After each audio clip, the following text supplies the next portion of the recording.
Tonight at 10, a deal is signed between Ukraine and Russia, allowing the export of millions of tons of grain to resume. The wheat harvest has been blockaded in Ukrainian ports since the Russian invasion in February. The UN says the deal must not fail. There is a moral obligation of all those involved in this process to make it a success. The world shortage of Ukrainian grain since Russia's invasion has left millions at risk of hunger. Also on the programme, gridlock traffic stretching for miles towards the port of Dover this morning, causing major delays for one of the busiest holiday weekends. We've probably moved about a mile and a half in 4.5 hours now.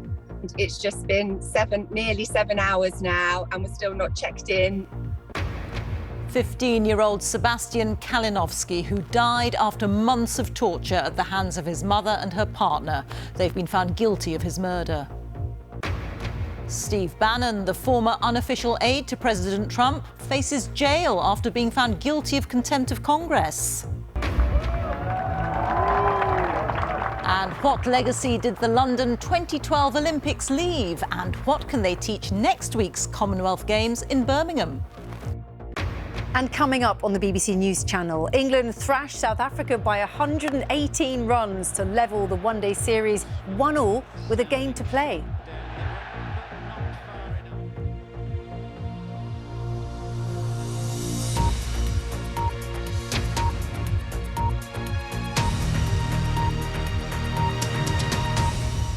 Good evening. A deal to resume vital exports of grain from Ukraine has been brokered by Turkey and the UN, whose Secretary-General says it's the most important agreement he's ever overseen. Russia has been blockading Ukraine's major ports along the Black Sea, like Odessa, since it invaded. It means that currently some 20 million tons of grain are stuck in silos there. Before the war, Ukraine was one of the world's largest exporters of sunflower oil, maize and wheat. And some of the world's poorest countries were most reliant on these exports. Our international correspondent Orla Guerin has this report from Istanbul, where the deal was signed.